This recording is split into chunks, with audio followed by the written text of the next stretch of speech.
Welcome back to another episode of World Bigfoot Radio. Hi, y'all. Welcome to the table, where we embark on a journey through the mysterious world of cryptids with a panel of notable researchers in the cryptid universe. So pull your chair up to the table and let's get started.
Crabtree from Arkansas. Keith, good to see you again. Will Lunsford's with us. Hey, Will, it's good to see you. Good to be here. Thank you. Faces I've not seen. Daniel. Hey, Daniel. Duke and Hi. Steven, I've met him before. And Chuck's good to see you back. It's good to be back. Good to know. Kimber, what are we going to talk about today? Well, this is a tribute to Keith retiring. Just want to know all of our stories. There's a lot of stories here, I think, to share with Keith. I just want us to celebrate him. Well, this is well deserved, folks. Like I said, I've been so privileged here for the last.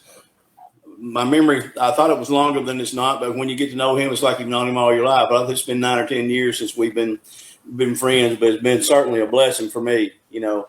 And it's well deserved because I tell people and I tell him if without Keith being the man he is and playing the creature the way he did in the movie The Legend of Boggy Creek, which turned so many people towards realizing that, hey, there's Bigfoot out there. You know, none of us would probably be doing this right now, you know. And the California was so far out there, we didn't really get to identify with it here, you know, in the central part of America. But then when The Legend of Boggy Creek came through and it was covered by basically every newspaper and TV station here that was along the countryside. And you see some big guy walking up that hill there in that costume, and I can't walk up there now in tennis shoes. And man, he looked like he was just ice skating through there. So again, it's something well deserved. I've been very blessed to be a friend with Keith here. And like I said, to get to introduce him there this year at Natchez in Louisiana Festival. And then again, these other guys that we got in here, boy, to have these guys, that shows what kind of respect he carries, because you look at the people that you've got right here, all these people are Bigfoot witnesses, very well versed in what they do. I mean, gosh, there's not anybody better. And so again, I'm so thankful. I'm appreciative for Keith's friendship. We have a big time when we get out there, I guarantee you. Yeah, not to mention the roast beef I bring you once in a while. Yeah, he does a pretty good cook too. Again, I'm and honored, like I said, to be with the rest of y'all too, man. These, like I said, you guys think the world of you. And once you get around this group, you can see there's some people, you know, that you. I said earlier before we went online here that you know, when you got wisdom in class, and this whole group's got that right there. So very, very glad to be here and share this, and thank you for letting me be here. And again, thanks to Keith for his friendship. He'll do anything in the world for you. You know, he's got as big a heart as what he does a body, and that's the honest truth. You know, and when you go to these conferences and you see Keith, people just naturally draw around him, like the old saying goes, like flies to honey. You're like, well, who's that over there looking around? Oh, that's Keith over there. You know, but it does. He's got that natural draw. The way that he carries himself, you know, he's such a public figure there, and so many people recognize him. He does the work that he does there with the cookouts, campouts for the kids, and the Halloween deal. And like I said, he gives so much merchandise as well as so much of his time. Again, I'm so, you know, tickled to be a part of that right there. So this is an honor that's well deserved. Like I said, I just I'm not worthy for sure. So does anybody have any funny stories? I've heard of a few. I was deeply affected by Keith's portrayal of the monster in the Legend of Boggy Creek, because I had my first encounter a few months before that movie came out in the winter. And then the movie came out, and between the encounter, what I saw in the woods, and then Keith's really great portrayal of a southern swamp booger, I immediately decided that I was not going to go into the woods at all again, ever. And that resolve lasted for several years before it wore off finally. And the rest is history. Yeah. I actually would like to add something to that. Is not long after that movie came out, is when I had my sighting. I wouldn't have had any idea of what I was hearing or seeing had it not been for the Legend of Boggy Creek. And that was in southeast Louisiana, not too far from southwest Mississippi. So thank you, Keith. You opened my eyes. I knew what I was hearing when I heard it. Well, you know, we lived in South Louisiana until I started school in the 4th grade in Powell. So I was Where in Louisiana were you? All the way across from one side to the other. My father and uncle, and they were roughnecks, drillers on a drilling rig, and back then the steam rigs punched shallow holes 2.5 weeks, 3 weeks, and to a new location. And we started out in the other side of Cameron and all the way over past to almost in Mississippi. Yeah, I actually have one of those tap wells on my property. Yeah, we in Johnson's Bayou, Venice, Buras, Boothville, all that, Trump, all of them down in there. We've lived in all them little old towns. I got to go to the Catholic school down there, and boy, that was an experience, I tell you.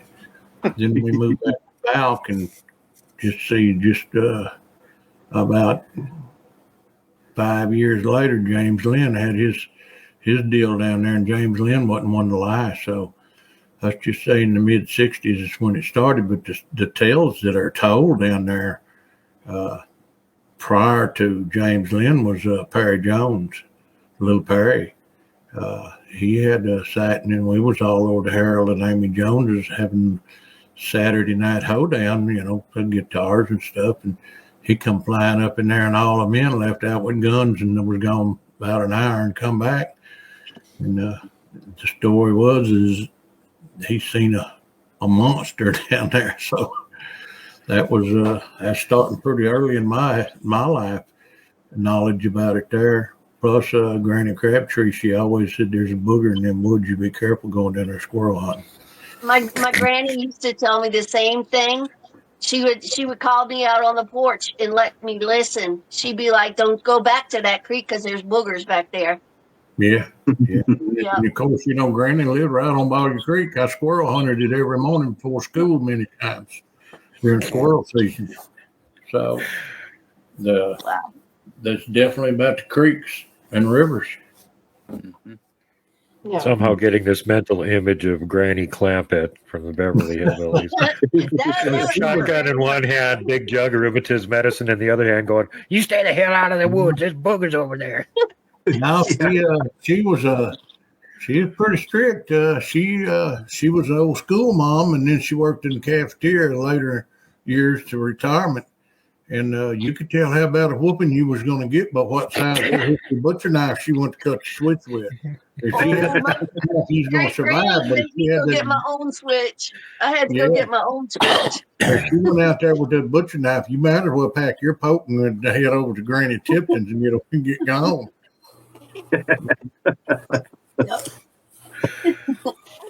Yeah, you know what? Wait, my grandma saw one years and years ago around Center Point, Arkansas, which is just north of Nashville there, and that's actually the home of the quote televangelist unquote Kenneth Copeland up there. But that's exactly what she called it then. I said the name Bigfoot didn't come around until 1958 with Jerry Crew, with those tracks that they found up there and everything. So so they didn't know what to call it. So just booger, and then a lot of people call it wood booger, or swamp booger or whatever they on that right there. Woodwalkers.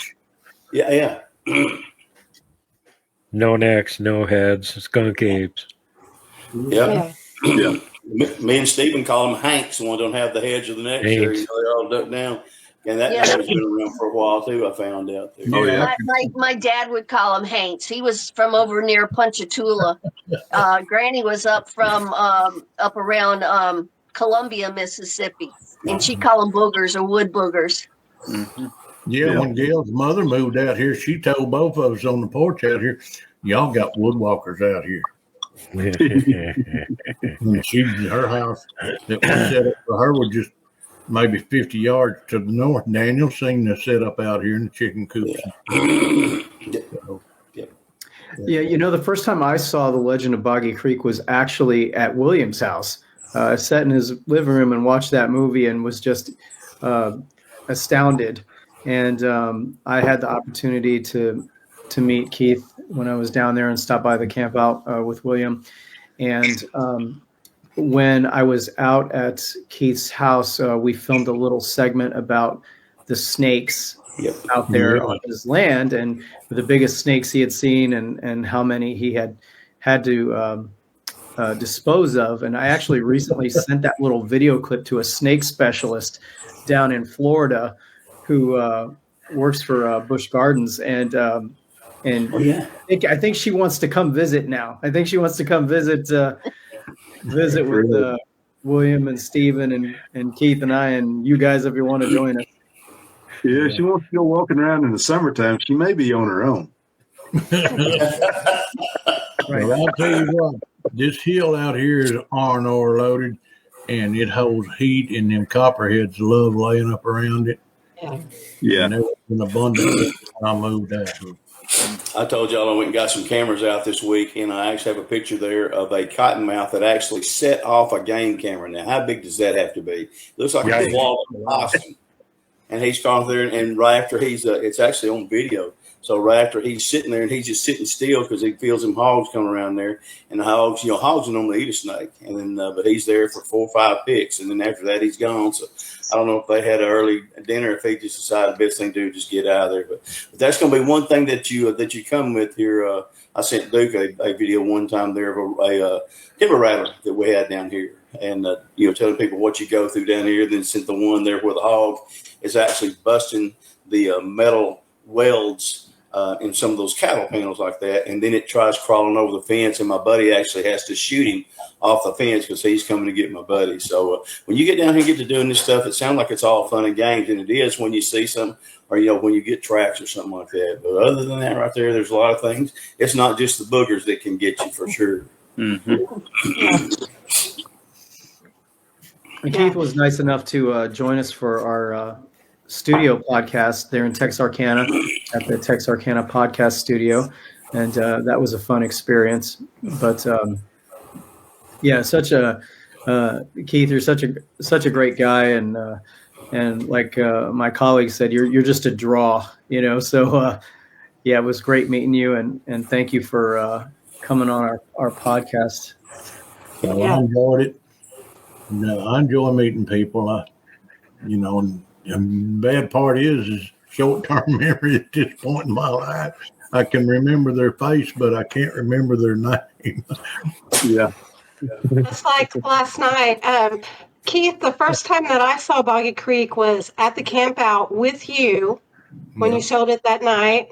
I had seen parts of it, but I hadn't watched it all the way through. But we were talking about it last night, and I, for one, am the person that the first time we met, you don't remember until you saw the picture last night. I sent you, but Keith sat and talked to me for I don't know an hour or more, and we talked about. He shared all of his knowledge with me, and he just talked to me like he knew me. And last night I reminded him that we had met once before and that he had done that. And he said, "You're going to have to send me a picture." I don't remember. But what I wanted you, I didn't need you to remember. What I wanted you to know is that I'm not the only one that you've done that for, and that you touch people without realizing just your presence and your demeanor and who you are, that you'll just sit and talk to a perfect stranger about whatever they want to talk to you about. And you just really did that for me, and it meant a lot to me that you did that. How many people would drive 1,000 miles to go up there and go visit with Duke there in Montana, just him and Duke? No one's him and Duke and wood boogers down there, and man, they had a ball.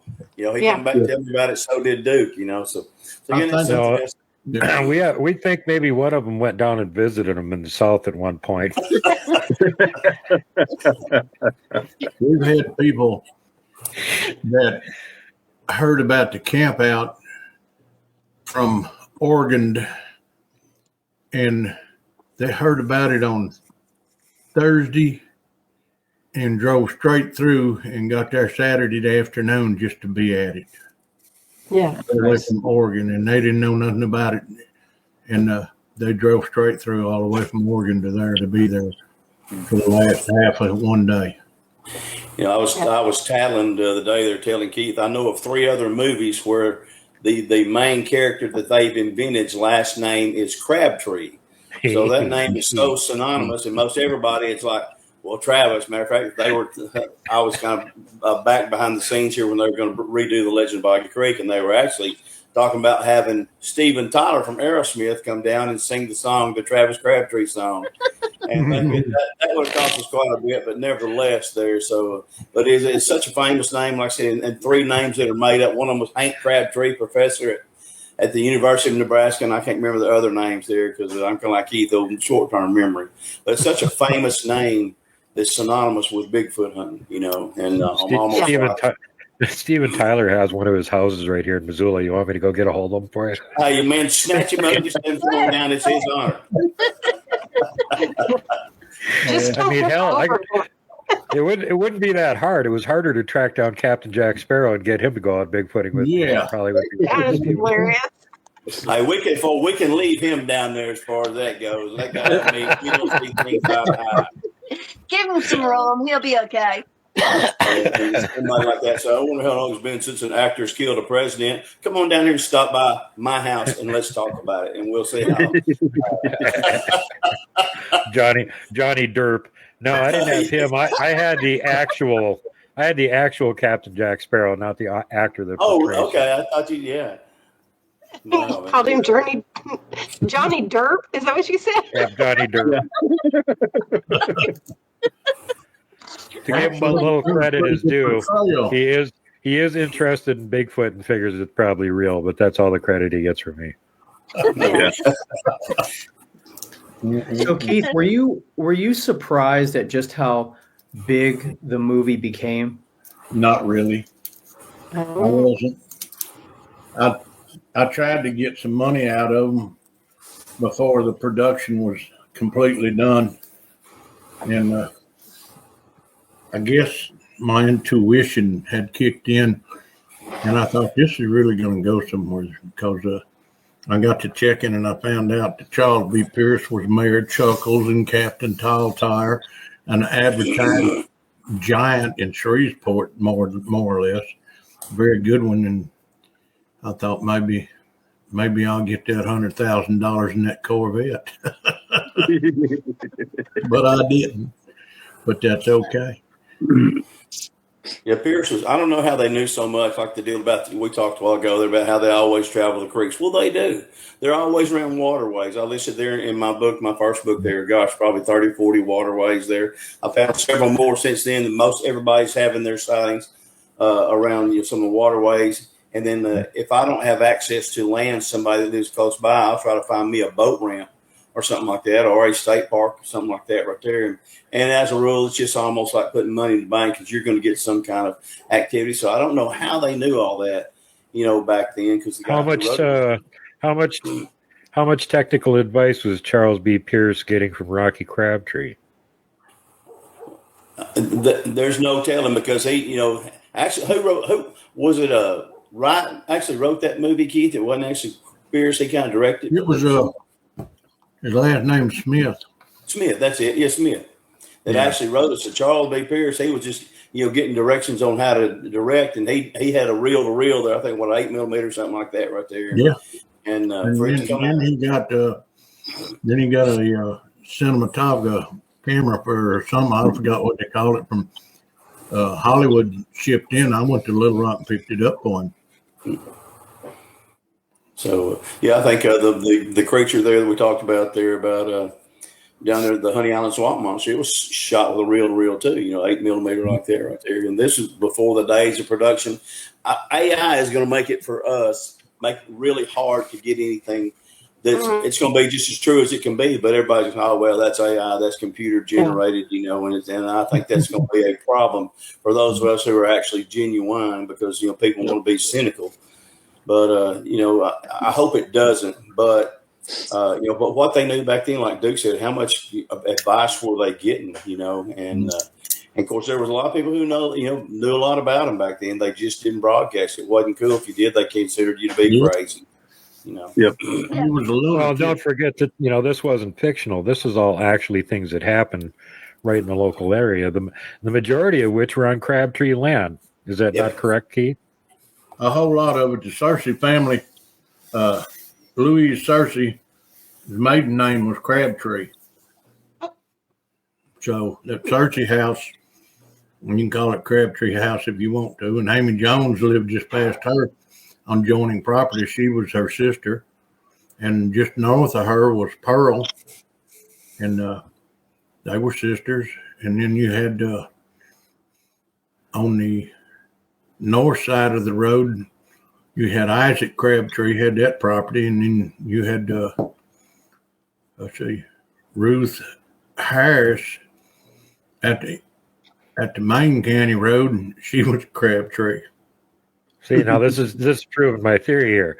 It's the Crabtrees are Bigfoot magnets. That's why they were around there. They was in them woods. In the days of living, selling ducks in Texarkana by the wagon load, they'd hunt all morning, drive all afternoon, get them up there by the evening, and sell them and head back home and be in duck on the water the next morning shooting ducks again when it wasn't moonshining. Well, you got to take some time out for moonshining. It's important, True story.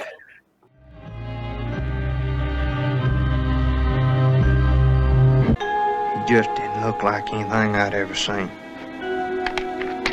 I thought at first it might be some kind of a wild man. I couldn't tell all that hair just what it was. I changed my shells and my shotgun from squirrel shot to my buckshot. more for my protection than anything else. If I'd have had my rifle, I believe I could have knocked him down easy.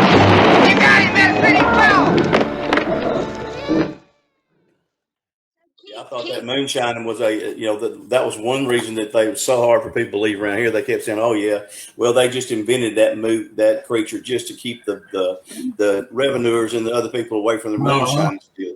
When I became a UPS man, I found out that moonshining is very prevalent around here. And every year at Christmas, I'd have people, have me 4 or 5 bottles ready to go. And I think one of them's last name around here was Slabs. No, I'm just kidding. but yeah, Hey, you're supposed to keep that quiet. Okay. But it was funny that, I thought just saw how much there was around here that were there. And I had no idea, so there were so many things there that there were true to life there, and like Keith said, everybody being Crabtrees, and like Duke said too, that being a lot of that on his property. And then the thing about Keith knows everybody's background. That's because he was able to tell there whenever we was at Montana. He did a show there with Duke about how he drove the car when the car is going through there, and he goes side to side, all the things that he did on the other side. And then also he's still in contact with all these people that were in the movie who will tell you, or who will tell him anyway, that, hey, that creature's still down here at our house where we shot the movie from. Yeah, the fog machine in the movie too. So every scene you talking there, Keith was the one making that too. Yeah, I went to Little Rock and I did too. I knew where the airport was. I'll tell you something else. There's moonshining is more than just a fun hobby. Some people make money on it. So it tends to be some areas where it's more popular than others. But you know what else you'll find in those same areas? Really obnoxious half-drunk boogers that have been eating the mash that they're throwing out. Oh my goodness! That's the truth. A drunk booger. No, that's not good. Have you ever thought about a deer getting into a pile of sour mash that was kicked out? Pretty humorous. Targets. Easy to run down. They're staggering. You can walk over and thump them. They can't walk away. I had a guy about 2 years ago tell me that he had persimmons on his place, and those persimmons would ferment sometimes. And he said he would see not just the regular animal, but he'd actually see a Bigfoot every now and then, see hogs. And he said they were just as inebriated as they could be, staggered through the wood almost like they were bumping into trees, So, things like that, when they happen, that's part of the Paul Harvey rest of the story that we never think of, that has a humorous side to it until the Bigfoot's behind you. Then all the humor stops. Yeah. One good story I heard about moonshiners and Bigfoot came out of the Kentucky-Tennessee zone, and they had just gotten the tip that the revenuers are going to be out looking for them and stuff, so they needed to get the latest batch all put in mason jars and ready to go so they could haul it out of there the next day. And then they dumped their sour mash, and they went back home. And the next day they came out there, and they were hearing these weird noises, and then they heard like glass breaking. And when they got up close, they could see there was some big hairy thing on the ground there that had several of these mason jars, and it was just smashed one on a rock, and it was trying to lick it off the ground before it all ran out. And then it rolled over and saw them looking at it, and it went, ooh, ooh, and kind of started crawling away. And they're both looking at each other going, what in the hell is that? It's drinking our whiskey. Each time that I have come back from Arkansas, at least one person has asked me, aren't you guys afraid that you're going to stumble onto some moonshine stills out there in the woods? And I was like, well, I'll have to ask William and Steven about that, and they'll let me know if we're afraid or not. Were you afraid? I'm not, because I know, being a UPS man all the years, I knew a lot of these people, and I'm not too bad at name drop. Also, one of my best friends is Stephen Hill. Oh yeah, Stephen could run for mayor of his hometown. So could Keith. Both them guys could be mayor of two Arkansas towns. Probably run for governor.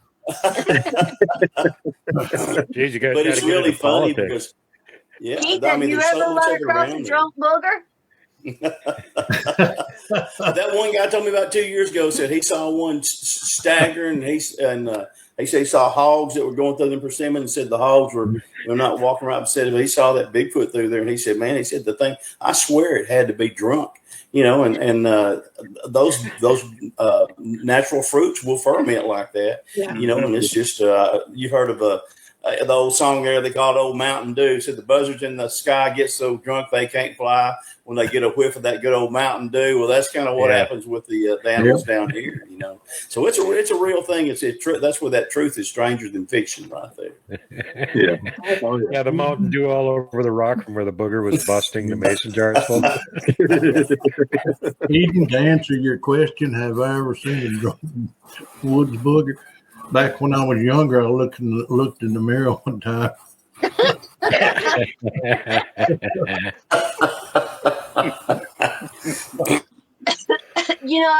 have a bunch of mayhaw trees on the back of my property, and a lot of times they don't come get them till they on the ground. And I wonder if that's not what they doing. I want you to send me some pictures of that. I want to see them. I don't want to see a drunk booger. They're too unpredictable on a good day. On a drunk day, no, not so much.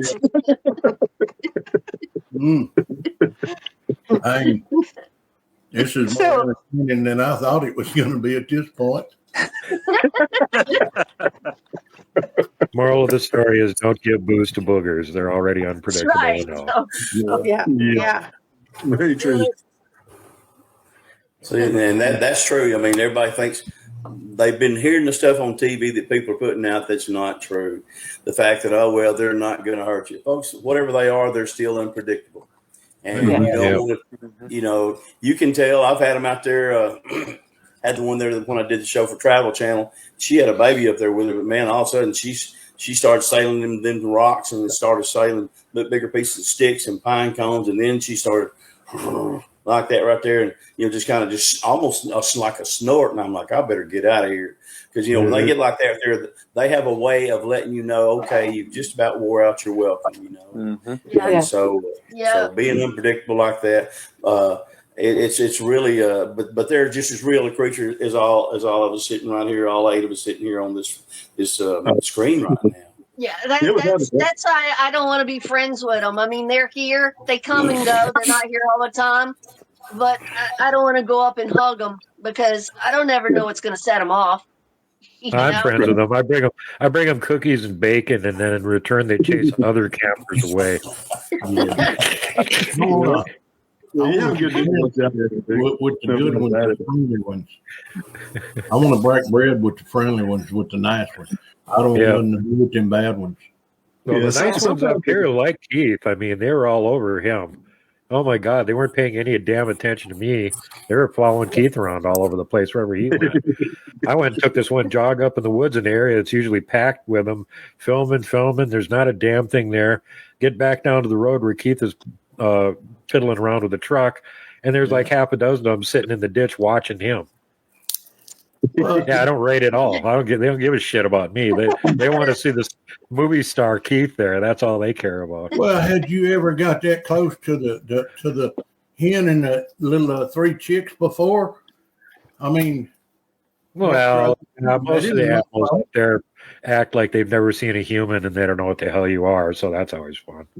Maybe Keith looks like a booger. That's why they want to come to him. We had a grouse and a bunch of babies that was just walking along, and I'm like, I'm going to see how close I get to her.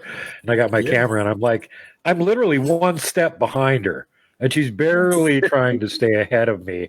And I'm going, okay, what's wrong with this picture? Like, if I took 1 step, I'd be stepping on her, one of her babies. And then here comes a vehicle down the road, about 100 yards away, and as soon as it comes down over the edge of the hill, and you can see it, and it's loud, then her and her babies go hide in the bushes. And I'm like, okay. So you don't run away when I'm standing right next to you, but when a truck 100 yards away comes down the road, then it's like, ew, panic, run away. What the hell? And Keith was right there watching this whole damn thing. I got pictures of it and video of it. I guess I just don't rate. Yeah, you I hear don't these rate stories, at you all. think they can't be true, but they are. That's one of the fun things about doing the Bigfoot research like this. You don't ever know what's going to happen, and you carry stories for life. And all of a sudden, Chuck will tell a story, then Duke will have had a similar experience, and I'll have had a similar experience, and then Eden, so it's really, really it's really an amazing thing because everybody. The thing that has hurt the fact of Bigfoot's credibility is everybody tends to associate it with California, and they think that since you had the Bluff Creek incident out there, and then in 1958, then you had Patty, and after. So everybody tends to think it's a California thing, and then Washington and Oregon, which it certainly is. Like I said, the first ones, we're here in the middle part of America. Here, you had. I have to ask a question, Keith. Yeah. Have you ever had a older girlfriend? Say what? Have you ever had a female booger following you around? I can't say I have, and I can't say I haven't. I'm just curious because I've heard it a few times now. Yeah, well, William did. In Central Arkansas, there's probably what run through the camp at night because my other friend up there, he has to watch himself. He can't go down in there without his wife. I'm serious. I've heard it 3 or 4 times now. I just wanted to ask Keith if he ever had that issue with the female booger. Eden, that's enough of that. I'm not going any further than that, Chuck. Okay. No further than that. Okay. It is funny, but like Steven said, Steven's got one that follows us around. He says it's me, and I think it's him. But regardless, we got a female that follows us around. And as soon as we'll leave, she'll come up and put her footprints right there where we've been parked. Yeah. We had a little doll out there at Ground Zero, a little video. It was like a little troll, except it was maybe about 6 inches tall, something like that. Had the real full head of blonde hair, and we would put it on some of the tree structures where we were putting our cameras. And this thing had a crush on this doll. Every time we come back, this doll would be gone. It would be moved like 20 feet away, like where it had like a bed or something other like that. And so then we go get it, and we come back and put it back. Well, then after a little while, it started biting the toes off the doll. I'm like, oh my gosh, that was isn't it right, Steve? Yeah. Yeah. The doll. Put a blonde-haired doll out there, and so it's almost like the Fay Ray King Kong thing there, So they get these, they become addicted to people, and I think they have their certain ones that they really enjoy being around, And so every time me and Daniel go out, Daniel gets 2 or 3 pictures every single time. He mans the camera and I man the gun, just makes because we got bears and logs here too, and that's the reason that I'm not carrying the gun to kill the Bigfoot, but still, Coverage resulted in nationwide publicity. Our immediate reaction was to try to kill him. I suppose if a strange-looking creature from another world showed up, he'd get the same reception. Sky, no man's smoke blinds the eagle's eye, and things that crawl or swim or fly, feed and breed and live and die.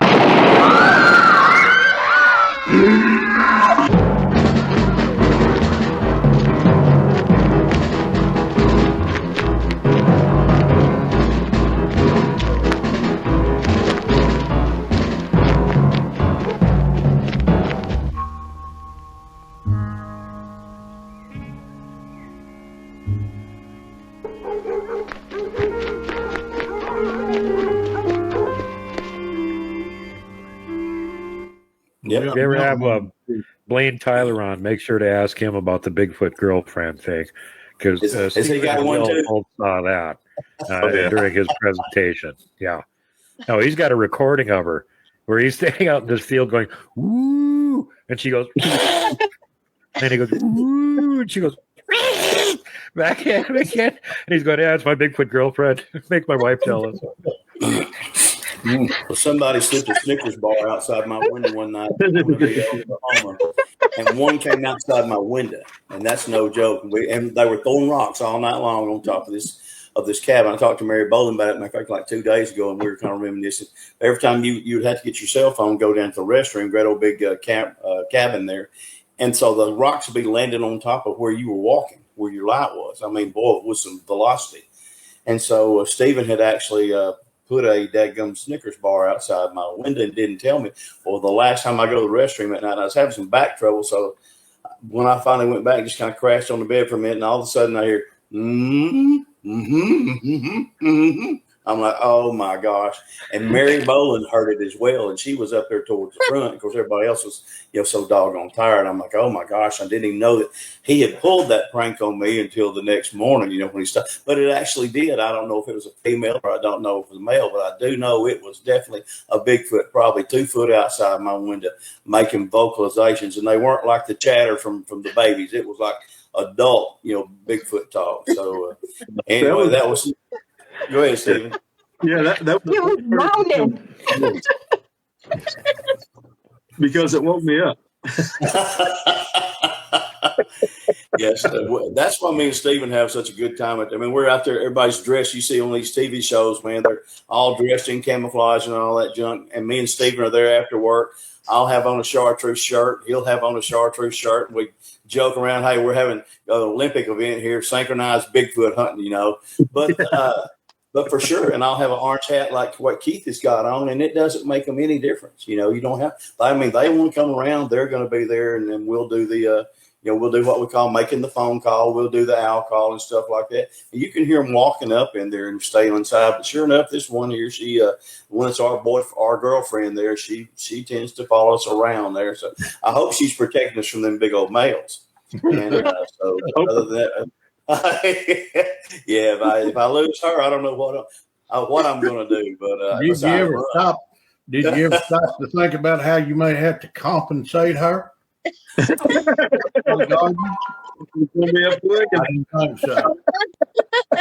learned the address in Bigfoot language just out there just off Genoa Road out there. Somebody lives out there that raises chickens, and so I learned to speak that address in Bigfoot language. So that's how I compensate her. That may be who's been coming to see you, Keith. Yeah, I guarantee you, I feel like they have because they're back. No doubt about it, man. When you and I were out there, like I said, the stuff that you were seeing, and then there was a lady that she was a friend of mine. I worked with her husband, and there's a place, and these people have a cabin in the woods down there. And so my buddy, he drove for the long haul at UPS, and so he came in and he was tired. He went on to bed, and they had their little Labrador. It was a young dog. It was maybe 6 or 7 months old, and she hears something outside, and so she goes up there. Whenever she does, there she is, man, Stephen. That's the foot. There's her. I've got proof. Yep, there it is. That's a good print. But she's out there with and she goes outside, and there's a baby, or I'm not say a baby, I'm gonna say a juvenile Bigfoot. She said maybe 5.5 foot tall, and it's playing with her dog. They're like shadowing each other, like you see, some of these horses do, where they shadow the animals and everything like that. And said they were having a ball. Usually it doesn't work out good for the dog. But she said they're out there, and all of a sudden the dog kind of jumps up towards him, and the Bigfoot was just being playing, just put his hand on his side like that, just kind of flipped his arm like that. Said that dog went about 20 feet across the ground there and rolled and looked up like, how did that happen, And so it was really funny, to have something like that. And like I said, that's right about 2 miles from where Keith lives through there. So like I said, knowing what, he's got them out there where he lives at too. And then they've got those, but boy, he's got some roosters out there that's got spurs 2.5, 3 inches long. Bigfoot, he may have chicken for supper, but it's going to cost him. I guarantee. By the time he gets him plucked, he's not going to be a happy camper. You know how many we've got left right now? We got 2 roosters. And are you serious? Out of them 60 something we had the last time you was out here. See, they're opportunistic feeders, man. There's who was I talked to the other day? There, a lady had chickens. She said, and it was coming along there in her yard and stepping on all her chickens. Didn't it look like just chicken pot pie before you ever put in the pot pie? Said just mashing them down, and said that was how it was killing her chickens. So I don't know what the deal was. So he wasn't picking them up and eating them. He was just mashing them. Yeah. So, but yeah, it's all the chickens that Keith had, and they're opportunistic. You can hear all these stories, people who have livestock, and they end up coming up missing. Boy, and chicken. Yeah. when you got them locked up in a coop at night with 2 slide bolt latches spring loaded, and you're supposed to have about 22 in that one coop, and you go out there the next morning and there ain't no wire tore nowhere or nothing, and you down to half of them, and the doors latch back. It's 2-legged critter getting them, and I don't know, human or otherwise, but there ain't never no tracks or no evidence of nothing, so something's pretty slick. Yeah. Slap a lot. Exactly it. They're very, very, very stealthy when they want to be. And anytime they ever want to mess with you, I mean, they're very good at that as well. Yeah. Sitting down out in the backside, you see a dark spot and you take a picture and you turn around and you look back and you're going to take another picture and it ain't there. Yeah. Uh-huh. Yeah. You know, and it's funny. People think, oh, well, that's you're just way off out in the woods like that. I've got a lady friend that's a Bigfoot researcher. She's a very, very good researcher. And she lives there right in the middle of Fort Hood, Texas. And they just come around her house there. You know, there's a lot of people that live through there. And they come right around her house just like it was like a community center on something like that. So they, whatever their purpose is, it suits them, and they're not afraid. They don't have much to be afraid of as far as that goes. Right. No, and they learn. Like I had a horse. I had a garbage can full of sweet feed, and they learn they can come up there and help themselves. And with the lick tubs and the sweet tubs for the cattle, they don't have to go chase down a deer. They can just go up to where somebody's farming and help themselves to whatever's out there for the cows or the horses or dogs. Yeah. Yeah. Yeah, I figured that out one time, Eden. I was for deer hunting. I was I think I've been putting out rice bran or corn or something like that. I think it was rice bran, and I ran out of rice bran. And I had some sweet feed, and I put out like 25, 30 pounds of sweet feed one night. And the next morning when I got to my stand, I kind of shined a light on where my pile of sweet feed was. It was all. Yeah. There were no hog trails or anything else. So I think it was. Yeah, and out here, I don't know about where y'all live, but out where I live, there'll be a steakhouse out in the middle of the country where everybody goes and eats, and they got those dumpsters. And a good friend of mine was a waitress at one of those, and she was headed out about 1 o'clock in the morning to take the garbage out, and there was a booger headed over to the dumpster, and you figure a steak meal, hell. Yeah, I might dumpster dive for a prime steak. Yeah, that's where he was going. He was going for the dumpster. Oh yeah, they're definitely opportunistic. I mean, it's I've had some odd things happen. I had one of the oddest was probably a deer that disappeared out of my ice chest one time. It was I put the deer in the ice chest on a Saturday or Sunday. And all week, it was just a tough week, and I never did feel like processing my deer during the week. Finally, on Friday evening, I get home, and I'm going to go ahead and work at my deer. So I get everything out. I get my grinder out. I get my knives out. I got my gloves on. I pull the ice chest in the house, and I reach in the ice chest under that. You know how sometimes the ice will kind of melt down a little bit, and it will form a sheet of ice across the ice chest? Mm-hmm. So I kind of just got the ice on the end of it, and I reached in there, reaching and feeling around for my deer. And there was no deer in the ice chest. Uh-oh. Well, my daughter, Sydney.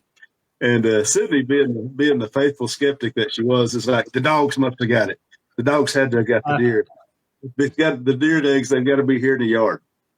We looked all over our yard. We didn't find anything. Not a bone, nothing. It was all gone. Now, according to Robin, the neighbors here had a tough week, so that's why they took the deer. It's funny too. Where Stephen lives, they were stealing peaches from the peach tree there. Yeah. Stephen was saying about the guy I think he looked at Stephen like, I wonder if old Big Stephen's over here stealing my peaches and not having my peach tree. And Stephen I don't know how he kept it quiet, but he did. But sure enough, the boogers, Arkansas is noted for booger. Yeah. They stole every peach off of his tree for 3 years in a row. They were doing that with my mayhaw trees. They come in and they wipe my mayhaw trees out overnight. When they're ripe. They come in, and I got about 20 of them back there, and they will clean them up. And we've got a peach tree here, but my ground is so poor that it doesn't produce. It produced one time, and it put on 12 little bitty peaches, about the size of a golf ball. And my wife, she was going down there looking at it because she knew it was putting on peaches. Well, she looked at it one day, and there were 12 peaches on the tree. The next day, she walked me to show me the peaches on the tree, and there were 6 peaches left on the tree. And there was about a 6-inch track left of the moss there by the peach tree. And it wasn't my fun that left the track. That's so, Keith. I wanted to ask you some of your most memorable times out in the woods with a Bigfoot experience or a cryptid experience. But one of your most memorable. Keith, why don't you tell her about the time you did 3 knocks? Yeah.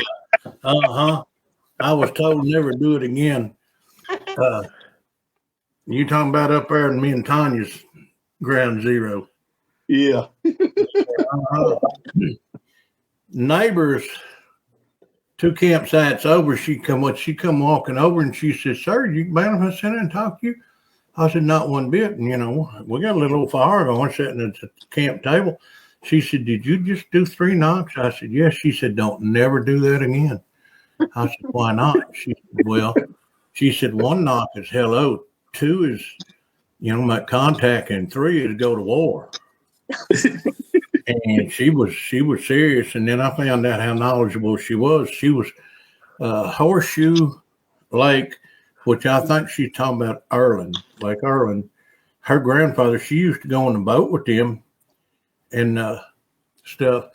And the next morning at the campground, after I had a long conversation with, we visited kind of like, a couple of hours and stuff. And then somehow another tree got pushed down, and I had a hole in the top of my camper. A projectile come through and missed my head by about 3 inches. Mm-hmm. Wow. Yeah. You were going to war. Yeah. That's what I'm going to say. It's good to know. No 3 knocks. Yeah, well, she said her grandfather interacted when she said she remembered as a child him doing it and stuff. And I believe her that, she seemed very credible to me because the things that she was telling me and everything that comes with my late life knowledge from being around Stephen and William and Duke and everybody that I've been with and stuff out, going here and there. And especially when me and Tanya was researching together, Tanya Knight, she's gone, cancer got her, but she had soaked up a lot of knowledge. And I think she's at ESP, extrasensory perception, we were sitting in camp, and I did a couple of knocks, and sure enough, one comes back. So it's pretty awesome about the knocks now. She was good people. She sure was. In Smith Park, you go down there to the boat landing on Long Slough. I have never not got an answer back. Really? And a very reputable researcher was down there with me, and I did a knock, and one sounded way off. Waited a little bit. I done another one, and it was out there about 15 yards, and we couldn't see her, and it scared her. She says, "Us go now." Bad feeling. Yeah. So that's a good thing about Keith. So many people that come around there in this part, they want to meet Keith. They'll always come up to me, we'll be at a conference or something like that, or the camp out there. Well, do you know Mr. Crabtree? And so I'll walk over, I'll say, "Yeah, Mr. Crabtree." These people like to meet. She goes, "Mr. Crabtree was my daddy." and we always have a big laugh about that. But he always, people are always interested to come and meet Keith, and I said his way of presenting a story, the way of presenting himself, and the things that he knows. Like I said, I'm impressed every time, that we're together, because he'll come up with something that I haven't heard, and starting back.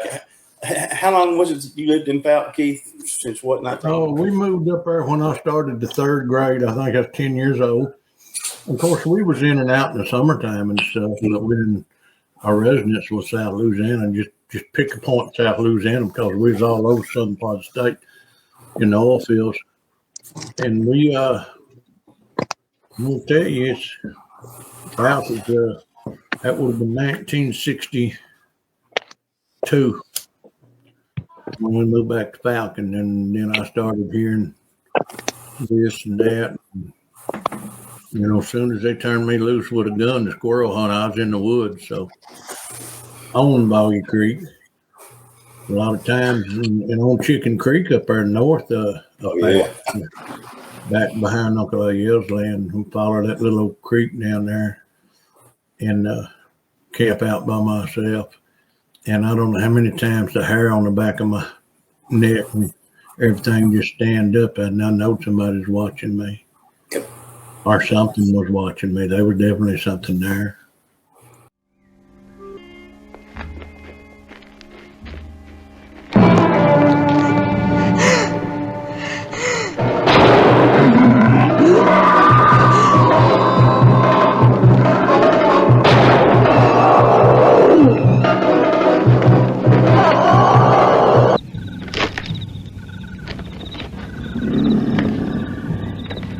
I seen him. He's coming around the porch. It was right over there.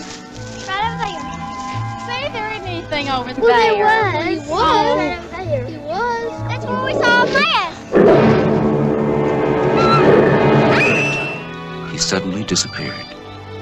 So far as we know, he wasn't seen again for 8 years. Where did he go? Well, we believe he simply headed back deeper and deeper into the bottoms, beyond the reach of men. Only the alligator and wolf, crane and possum, and 1,000 other wild creatures heard his occasional lonely cries ringing out over his watery domain. So it started at a young age. You learn your woods real quick when you get one of them eerie feelings like something ain't right. And sure enough, I was camping out by myself at the age of, I think, 12 or 13. Took me a wool blanket and some tinfoil salt and a lemon and a hook, and cut me a pole and fish out the creek and build a fire and eat right there. And many times that wind come up when there wasn't no wind nowhere else. So it gets spooky sometimes. Now you ain't gonna catch me going in the woods by myself at night. Well, it don't happen. Will not happen. Not the first time I saw one, 1977, I never camped again until September 14th, 2015, with the group Southern Bigfoot Alliance down there in Oklahoma. And that night, we had a Bigfoot come in camp, put his hand on my truck and walk down looking at all my food that I had inside my truck there. And I'm like, oh my gosh. So, I mean, that truly ruined me. Then when me and Duke went up there camping and it got so cold one night, thank goodness, because it was a little eerie that night too. I went and got in the truck and turned it on for a little bit. But, when that stuff, like I said, when you can feel somebody, I told the guy about it because I was trying to get permission to go on the same gas line where I had my very first sighting. And I met one of the guys, and he became head of this plant down there. It's an energy pipeline plant there. And so I was talking to him, and I figured, well, this will be my way to be able to get in there. And so I told him my story.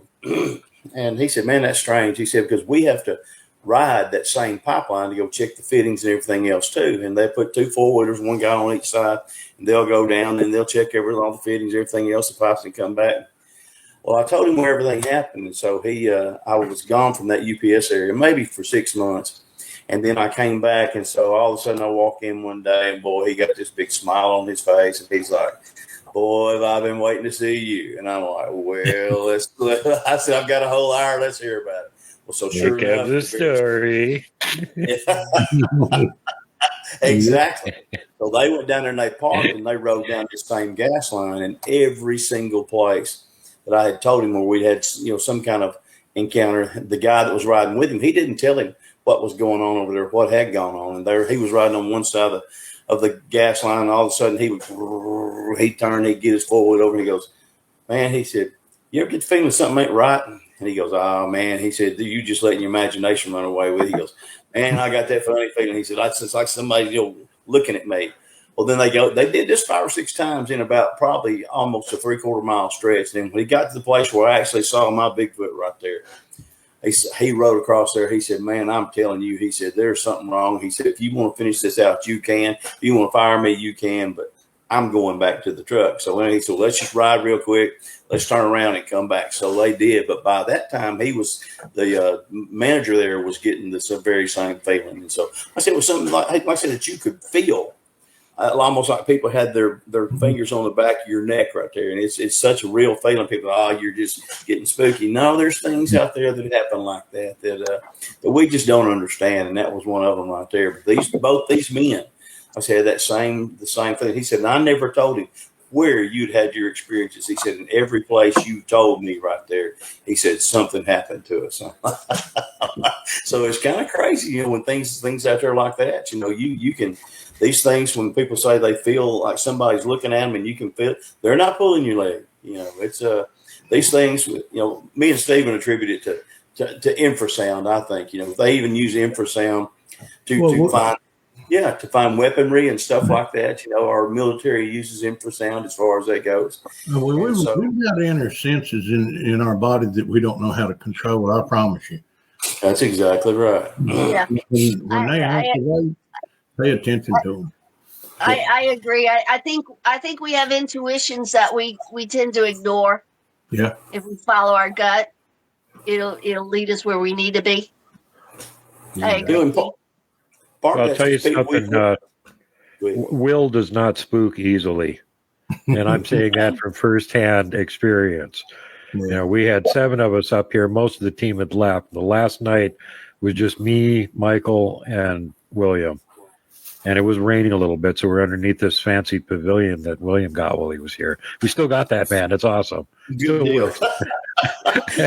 But we're sitting underneath there, and me and Mike are talking away, and William's, of course, the one that's paying attention. Well, you want to take it from here, Will? Go ahead, buddy.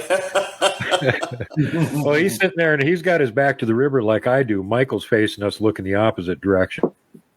And we're talking about something, I don't remember what. And Will goes, Are you guys hearing this? We were hearing it. There was, across the road from us, we had a campsite. It's kind of down from the road a little bit, and then there's a road bed up above it. And right on the other side of it, there's 2 areas where you can hear they're up there making a racket. And there's 3 of them behind us across the river. And so Will's getting a little jumpy. He doesn't usually camp, and he definitely doesn't camp in active Bigfoot areas. So doesn't know what to expect, but he's smart. He can hear them. Yep. Me and Mike are used to this, so we're playing it off like we can't hear them. We want him to get closer and be noisy, so it's really obvious. So at that point, I go, okay, I'll take care of it. And I turn around and I go, hey, guys, how you doing? And I look back at Will, and I go, that should take care of it. And Will gives me this look like I'm the craziest, dumbest bastard he ever seen. And what the hell is that going to do? And so me and Mike just go back to talking. About 4 or 5 minutes later, Will kind of goes, hey, they quit making noise. And I went, yeah, we had to, as soon as they know that we know they're there, they don't need to make noise anymore to let us know they're coming near camp, see? Because in Montana, we got this shoot first, ask questions later thing going on. So they want to be really sure that we know it's them, so we don't shoot first, ask questions later. It's like, so as soon as I turn around and go, hey, guys, how you doing? And they're like, oh, okay. Now, the part I didn't tell Will after that is when they shut up, it means they're sneaking up closer because they want to have a conversation. But that's true. Chuck, did you ever experience that up in Oklahoma? When you yeah, quite a bit actually. And, when they know, me and Duke had them whistling at us for 3 solid days. And that ain't no Oh, joke. God, that was funny. Yeah, it wasn't like canaries. I'm talking about, like that. And it was incredible. And we had a couple of trees pushed over and stuff. But then it's like the recognition, that they had of him, and then around here. And I know they do with Stephen. I know they do with Keith. And have you experienced that, Chuck, up there where you're at in your areas up there? Because I know you've seen quite a few. Yeah, actually I have. And I even heard some 400-pound bullfrogs one night on the lake. I knew right then I wasn't looking at frogs. Chuck, I got to tell you, we heard that sound one time, but we were at like 5,000 feet on the side of a mountain, and we could hear it coming from the canyon across from us about every 2 minutes. And for about a half an hour, we're listening to this going, what the hell is that?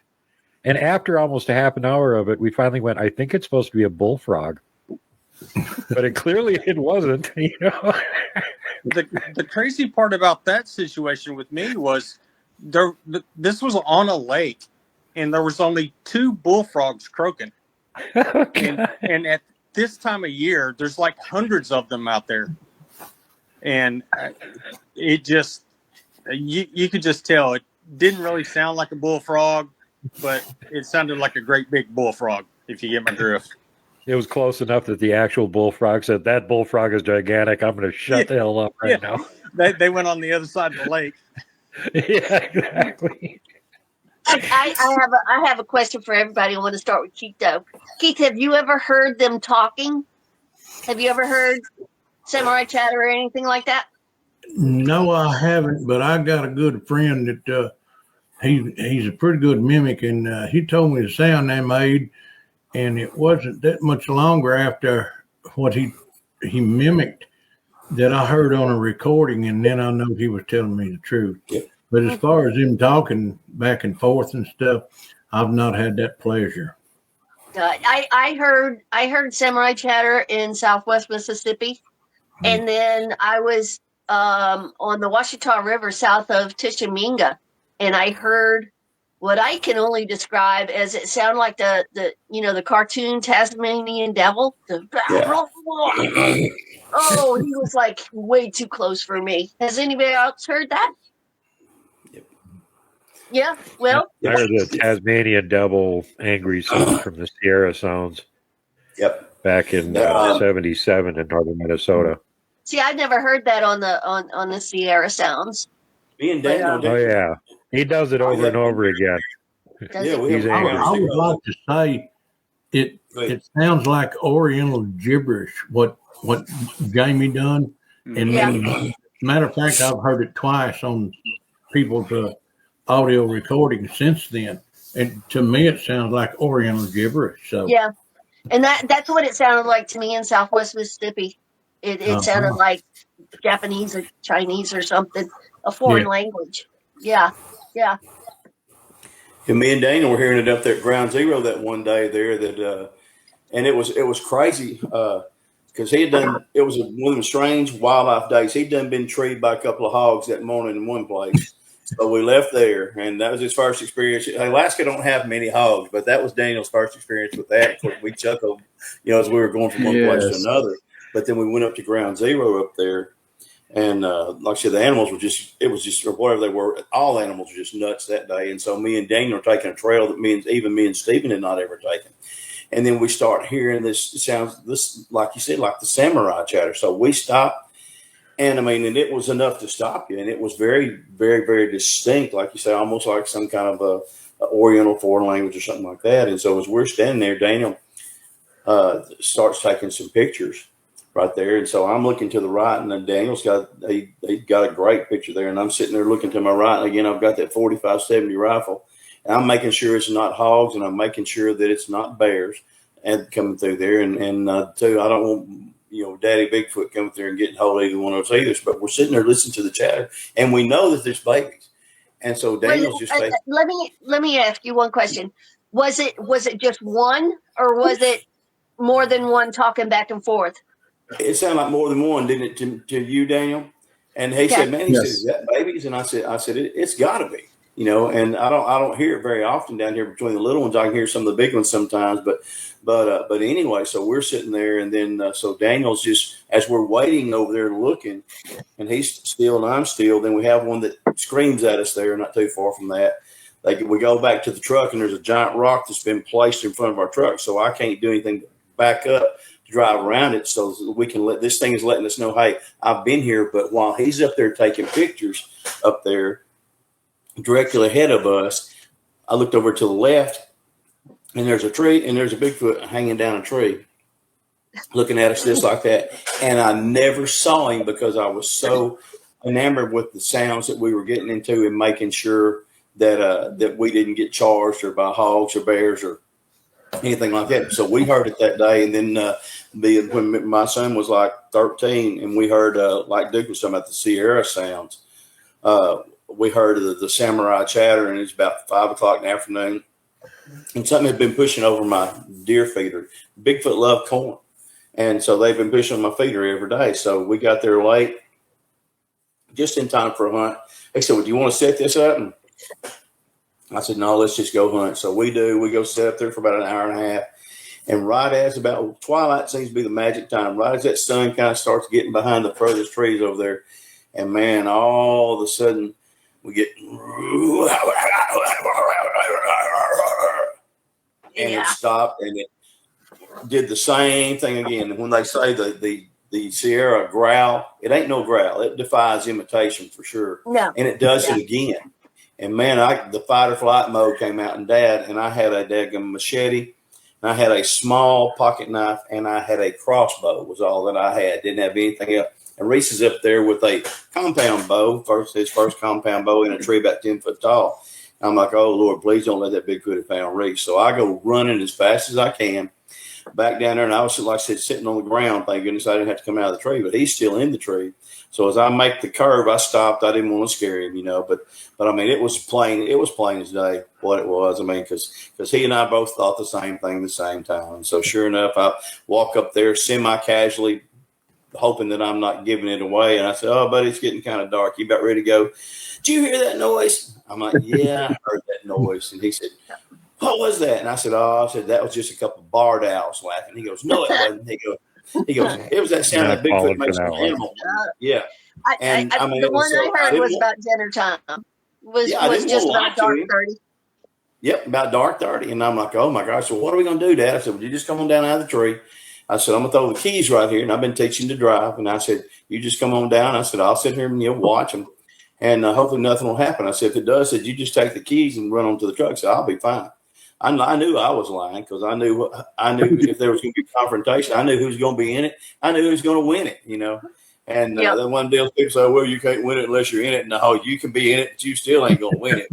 And so I sit there and he came on down. Then we followed to the truck, and then we didn't hear anything anymore after that. But gosh, that sound, like I said, the talking, and that was right before Thanksgiving. And then that year at Thanksgiving, 3 of my friends, they camped right across the road from us there. We told them about it, and they thought we was lying to them. Well, Thanksgiving, they got more than a turkey delivered to them on Thanksgiving Day. And so they went and they moved their camper into their driveway. And the only wood knocks they hired after that was their wives knocking on the door saying, hey, what are you guys doing home so early? Yeah. So it's true. You know, they have, I can't remember the Duke, who's the guy that does the linguist there that was in the service? I can't remember his name now. I know who you're talking about. Scott Nelson. Nelson. Yeah. He's got some really interesting stuff, and they said that he actually took and slowed it down to where you could hear it. And he said, man, this is a syllabic language that they have in speaking to each other. You know, and like, oh my gosh, you know, and everybody kind of thought, well, that's kind of crazy, but it's not. The more you realize that these things are real, that they're actual, you know, true beings, their intelligence is so far out there amongst any of the other ones that we have. Besides, you know, if they're people, they're not Homo sapiens, but they're their own group, whatever it is, and they communicate with each other just like we do. Homo ferus. Carl Linnaeus classified him as Homo ferus 600 or 400 years ago. I think okay, we're Homo sapiens sapiens.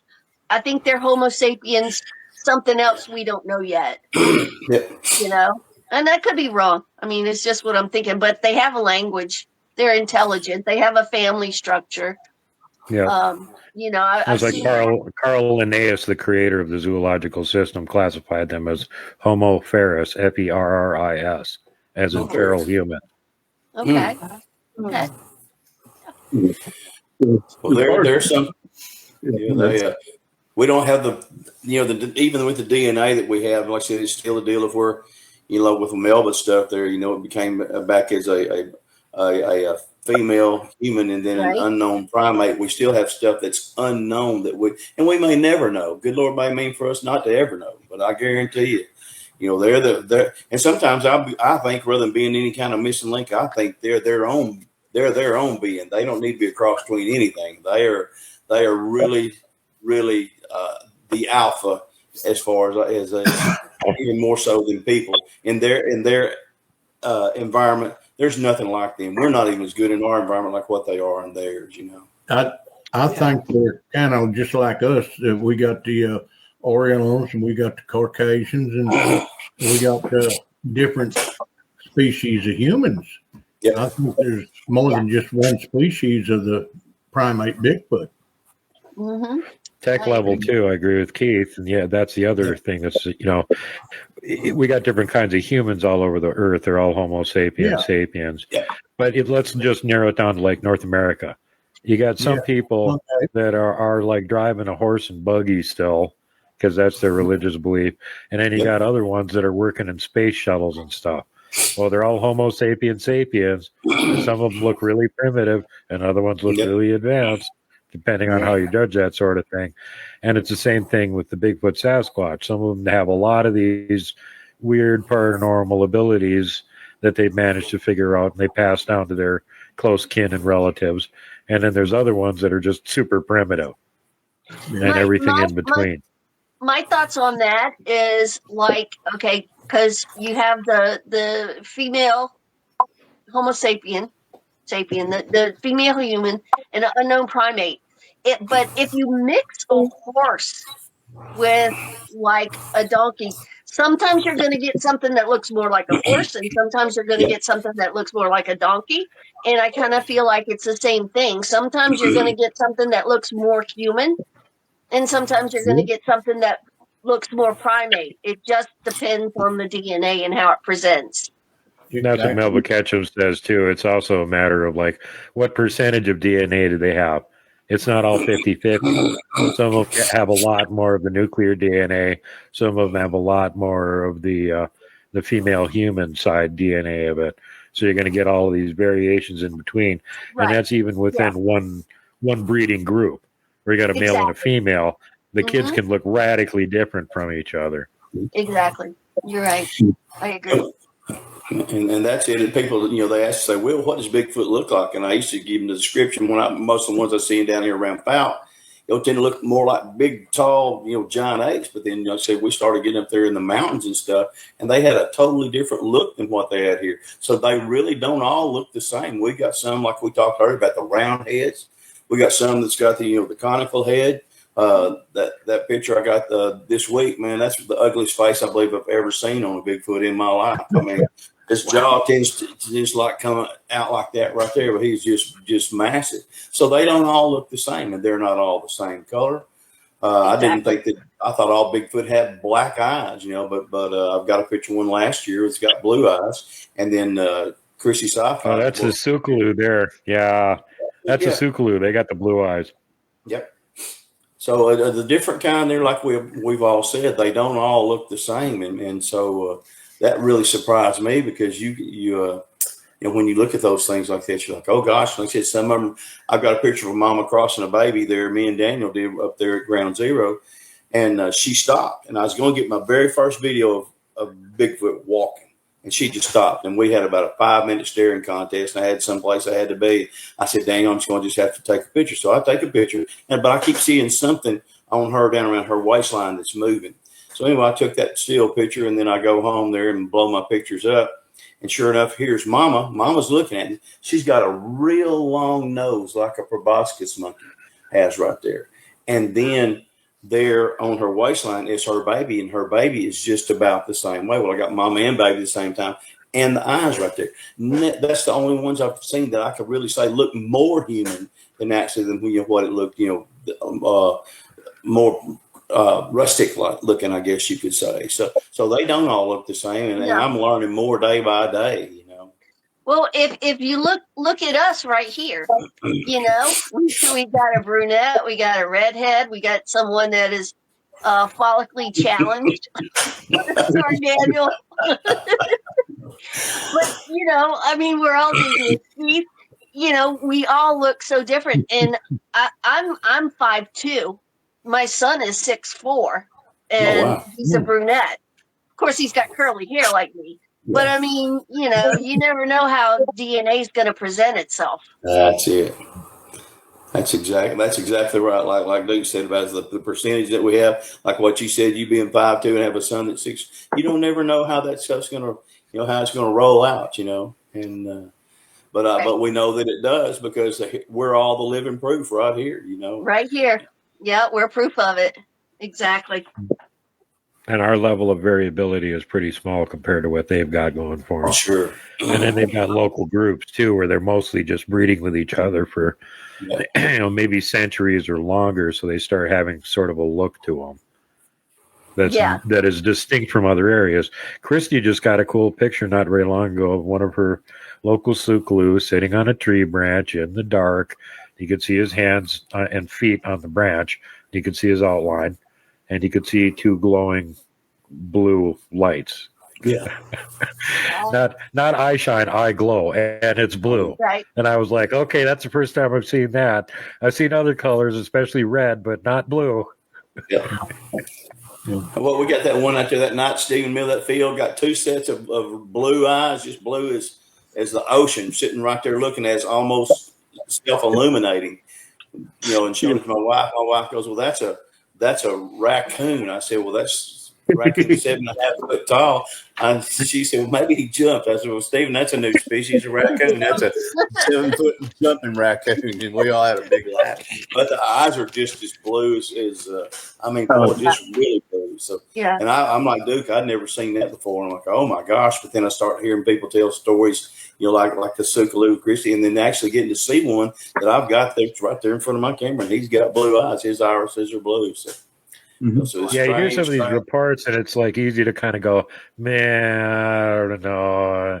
And then you hear it again, and you're like, whoa, maybe. And then you see it yourself, and you're like, oh, holy crap, they weren't kidding. That's kind of the way I am. I got to see it before I believe it. I'll take everything with a grain of salt, but yeah. I don't blame people for wanting the same proof that what we have, for sure. I don't begrudge them that in the least. But when they won't sit there and tell you, well, you haven't seen anything just because they haven't. No, that's not so. Just because you've never experienced it doesn't mean somebody else has. There's a lot of people who've had more experience than what I've had. And I've been doing this for 47 years, and being out in the woods like that. And just a lot of times it's just luck, and a lot of times you make your own luck, But still, there's people that they won't sit there and deny what you're saying, and it's not so. So Keith, tell me, what's out of all of the Bigfoot encounters and sightings and whatnot that you've had, what was your favorite one? That's easy. Waking up to something tickling my feet. I mean, So you rate that above the big one across the river that we were watching the night before. Oh, the yeah. foot tickler is better than that one. What, 35, 40 minute staring contest with him, and I asked you, I said, dude, without getting excited and jerking and turning around, or just getting that big white spot over where it just go completely dark, and then waking up and getting, we was talking about the crescent moon, and wake up and go out there and sit down and get in the exact same position and look across the river on the game trail where it got dark between the boulders and the cedar tree, making sure that, I wasn't wrong, and look down between my feet and there's a rock in the shape of a crescent moon.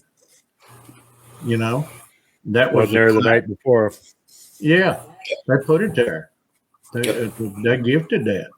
And the white quartz rock, on the tree stump by the back of the truck over there. And then when you raked out everything nice and smooth behind the truck, so if anybody snuck behind your truck, you'd see their tracks. Right. And they didn't leave any tracks, but they left you a big chunk of quartz laying there that wasn't there when you went to bed. Yeah. True story right there. And I'm like freaking Santa Claus are leaving a present. I might not want to hear this, but when we got up there, we stopped and go to one of them quick stop stores, and I eat something and didn't agree, and I got up there and I had to go to the bathroom. Well, when I got done, I got my little shovel, I got my trash sack, and I, just like in the dog park, you clean up behind your dog. Well, I clean up behind myself. And I think they was watching me, and they seen I was respecting their home, and I think that's what set the situation, the mood, as to what they thought of me, because I wasn't messing their house up. Yeah, the same thing we do. We bring a porta bucket with us and haul it back out. Yeah. Yep. They. I couldn't hear you. What did you say again, please? I said I think that's what happened with me up in the high Uintas. Because I was going to the bathroom and I, basically told him, look, I'm not going to disrespect you and I'm not going to leave a mess, and I picked up after myself. And I think that carries a lot of weight with them. I really think it does. I agree 100% on that, because I showed them respect in that. And I think they said, well, he's slow. He can't catch us, so he ain't going to harm us. So, he's so slow he can hardly walk. We got hours to run away from him. Yeah, and they like you so much that tell them about what happened with your toe tickling here. You didn't actually tell the story. Oh Lord, I did that.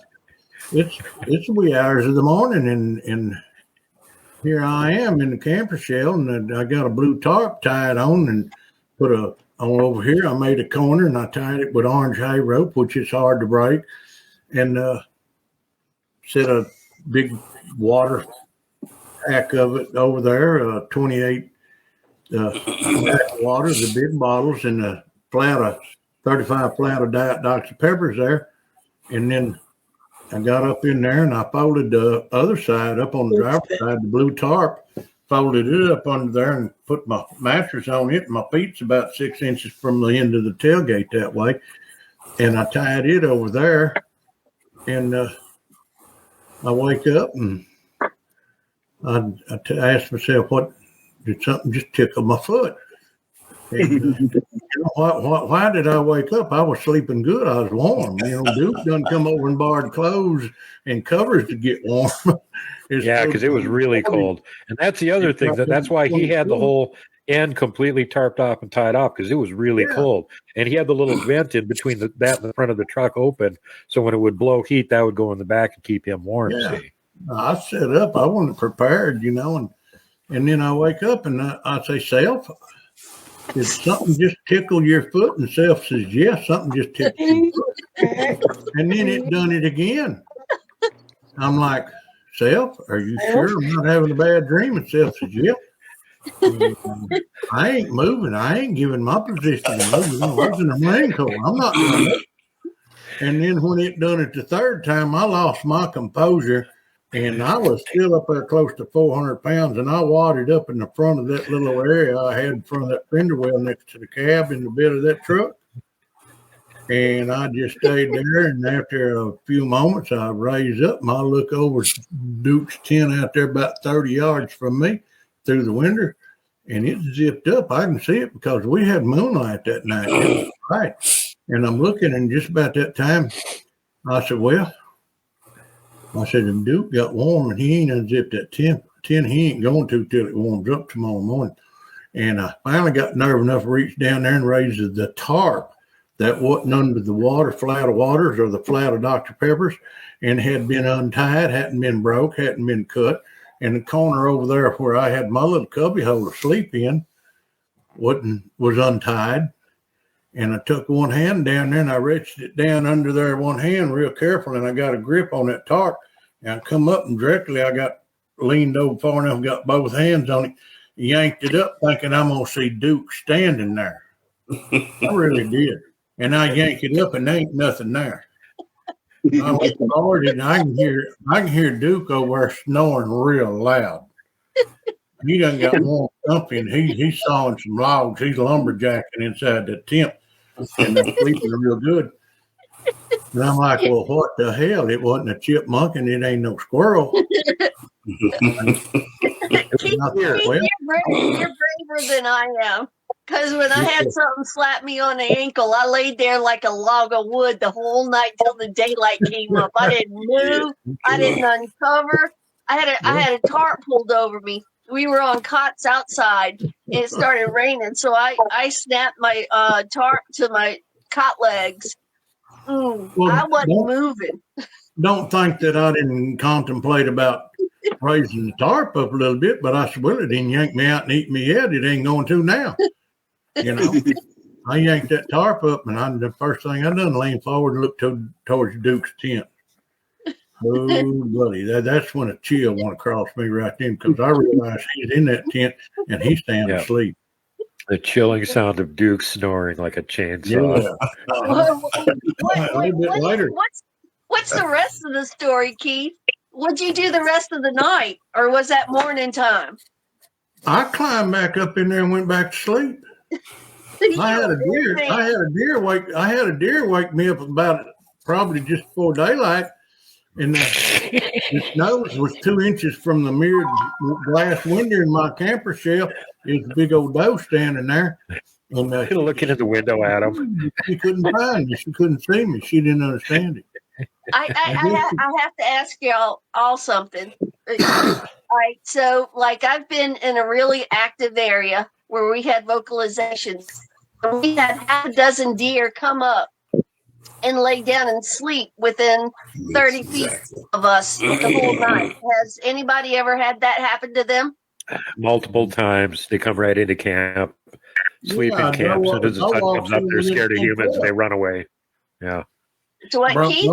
Brung her 2 babies, 2 fawns in, and they just eased through there within 10 foot of us, just like Yeah, and you gotta wonder what's causing them to come up and sleep up next to you when they should be afraid of you. Something else that got me up there. Yeah.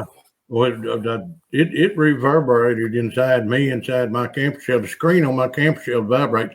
Well, it had one growl, roar, whatever you want to call it, on down in the valley down there. And just a little bit after that, here comes this Ford truck out on the way in. His gear's in it all nice and neat. And when he left in a hurry, and he come back. And he left without his trailer too. He took off half an hour before sunrise and didn't have his trailer with him. He abandoned it. Yeah. Wow. And he left out, and when he come back, there was 2 black buggies behind him, 2 black vehicles. Yeah. Wow. And they wasn't there very long, and he had stuff thrown in the back of his truck, looked like a trash wagon when he left. He had ropes across every which way, and then they didn't waste no time back down in there. I'd like to know what caused him to leave such a hurry. You gotta wonder. Yeah. Well, you could hear the beginning of that. He was maybe a mile, no more than 2 miles down the valley from us. Yeah. And me and Keith both got woke up by the sound of something going, whoa, whoa, whoa, whoa. And then, vroom, vroom, vroom, vroom. It sounded like the only way out of the valley was right next to our campsite. It sounded like somebody had a megaphone right outside my camper. Wow. And I knew it wasn't because it come from long ways off. And what state was that in? Montana. Montana. Yeah. Okay. I'm talking Mississippi, where I had my issues. Yeah. Just let you know. If you ever heard the story from Mike Woolley, Mike has passed away now, but Mike's had his show there on These Woods Are Haunted. He's been on a couple other shows, but he actually had a deer that was evidently being chased by a 1 or 2 Bigfoot, and it actually come and laid down at the foot of his ladder while he was up there. Mm-hmm. And I thought, man, that's awful strange. But I had almost the same thing happen to me. I had gotten injured in an auto accident, so I wasn't able to climb up the stand. So I was taking my camera down there and shooting some pictures there around Mercer Bayou, which is probably one of the hottest spots in all of America. And I get into the woods just very little bit, and I hear something, crashing on some leaves. I'm like, oh gosh, and I just stop. Sure enough, I see a doe, and she walks out, and she stays behind me for about 15 feet, no further away. for about a good mile into the woods there. Then I came to a little slough there that I couldn't cross. It got over my boots right there, and I just had to turn around. But about every little bit, she would stop. She'd look back over her rear end like that. I'm like, oh, gosh, man, this ain't going to be good.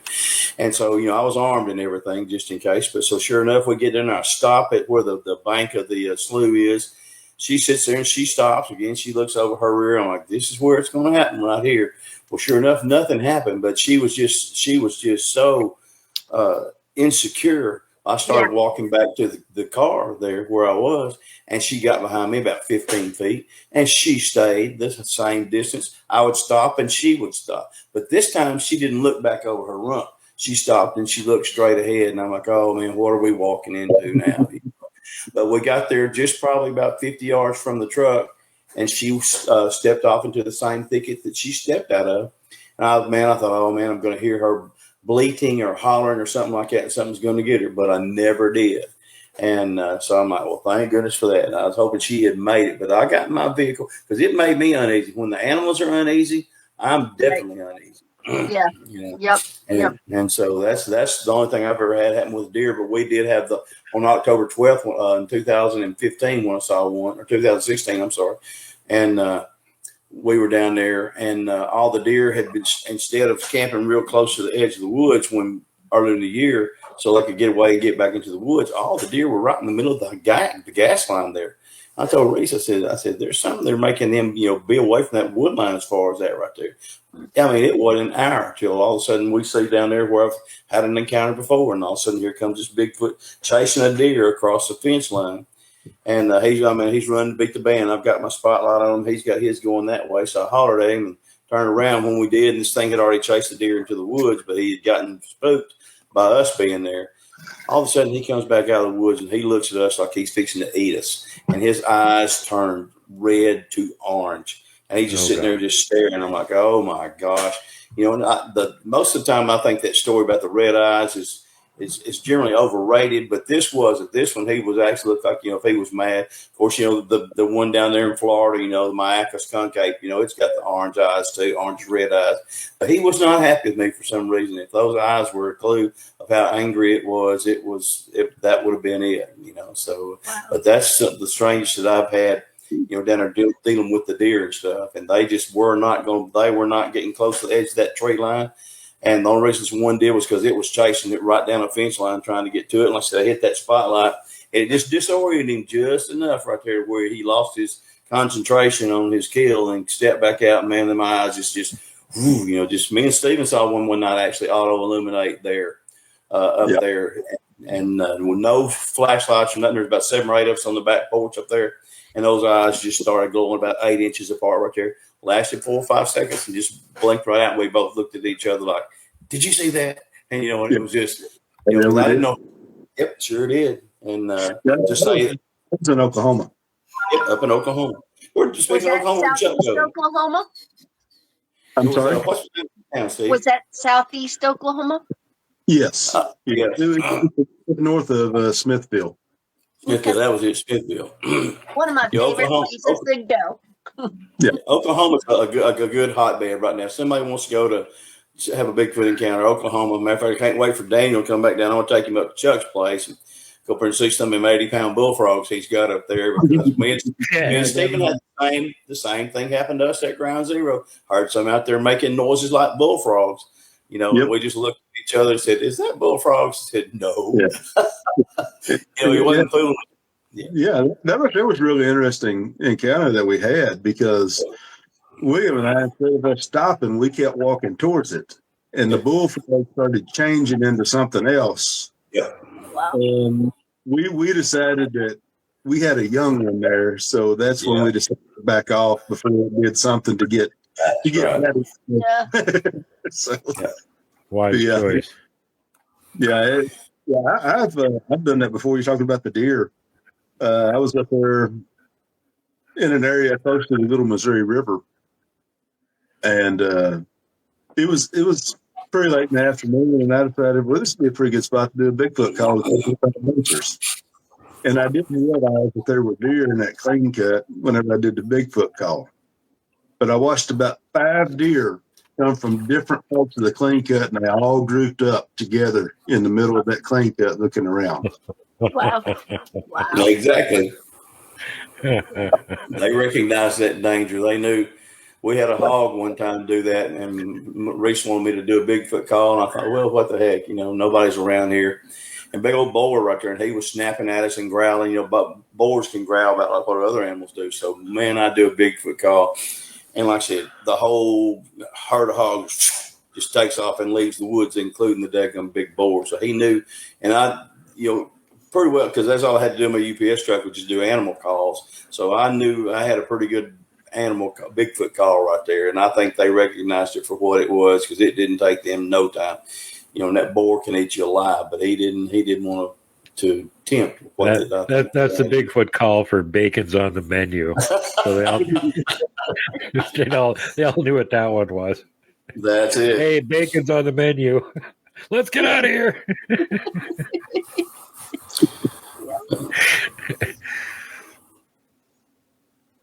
So, hey, I wanted to get with Keith and talk about some of the pictures that he sent me. Mm-hmm. Y'all mind doing that real fast? I love it. Go right ahead, buddy. Okay. I know he's got one picture I know I've been wanting to see. Oh, nice. Yeah, that's the backyard right there. That's 10 foot from the back porch. Wow. That's where about an 8 foot radius, all the different footprints just appeared like they fell out the tree. Don't know, Gail she's pretty good at keeping up with the who's on the property and who, tracks and stuff. She looks every time she goes out the back door. We've had visitors up in the night. Caught one on the back porch one time with a game cam. He was walking around with his cell phone trying to figure out, if there's something he wanted. So she looks out there, and if it's where something going to leave a track, she normally sees it. Right. And she'll tell you herself, they were 6 or 7 different size prints there, all the way down to one that was about 4 inches, up to, I think, about a foot or a little bigger. So I just want to say it was a bunch of juveniles. Yeah. I'm going to click through here. I was just saying, he's got a whole family out there. Now, you look and see how pointed that is from I guess you'd call it the outside of the foot, because there is a little arch on the inside there. And whatever made that had some weight, because the talcum powder dust there, you can see where Gail stepped. Yep. Yeah. And she don't weigh much, and she don't make the ridge except for on one side there on her shoe. But whatever that was heavy. Now I asked William what he thought about that track there, and he seemed to think it's a dogman track. Yep. Oh. It did. It had a lot of points to it, like it could have been a dogman track. It was it was very, very strong. It was unnerving almost to look at, that dude, but it's so heavy, like Keith said, you could actually see, looks like it had places where there were cuts in the heel, almost like dermal ridges, but like it had some kind of injuries through there. There's a few rocks scattered out through there under that talcum powder dust that you're walking in, and that hill, if you see it right there close to the hill, you can see that one rock there, but it's still got the edges rolled up over by the key fob. Yep. Yeah. Okay, I'm going to go to the next one. That's my pocket knife. Yep. And that's standard case pocket knife. Yep. So I think that's 3.5 inches folded up. Yep. So that track's going to be about 6, at the most 7 inches. So I'm going to say it's a bunch of juveniles just dropped in on us. Yep. There's no tracks coming and no tracks leaving. Yeah. Wow. And it baffled me really bad, You can see there where it stepped to where I had drove through previously. That's my car track that it stepped in there. And there's also a rock in the middle of that one and one up where the trailer is. So that's a different one. That footprint displaced more dirt than your tire track did. Yeah. Yeah. That's what I was trying to say. It just rolled it out. So it had to be some weight on it. Yeah. Yeah. Wow. That's a great. I feel like that's a mid-tarsal right there in the middle. Yeah, but if you notice, that track's not pointed like the first one. Mm-mm. No. It's not pointed at all.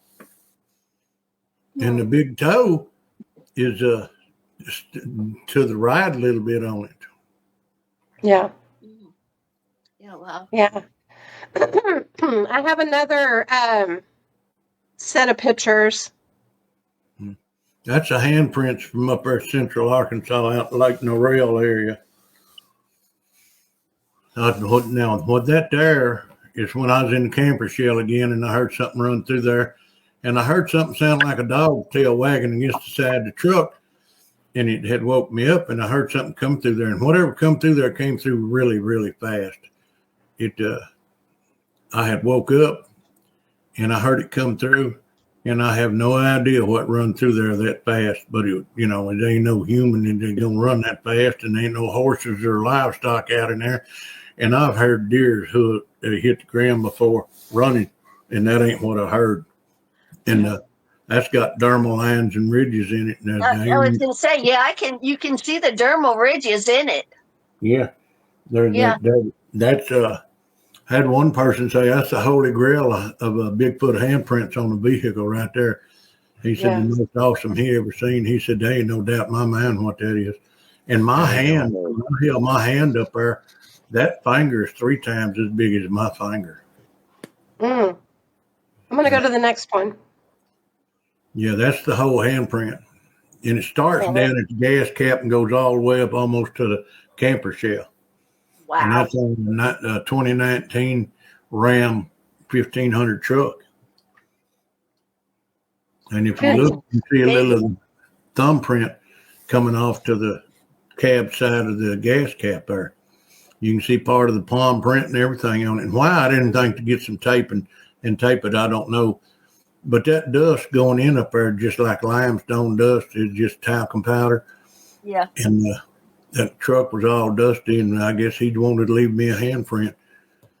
And they got greasy hands and skin, so yeah, they'll leave a print if there's any kind of dust there. Same thing happened in Nebraska with Christie's rental car. There had been out there outside of the museum itself messing around with her car, and we found the handprints right before I had to take it back. So we ran and got tape and lifted them with tape and everything. And they were from a littler one. This guy was huge here.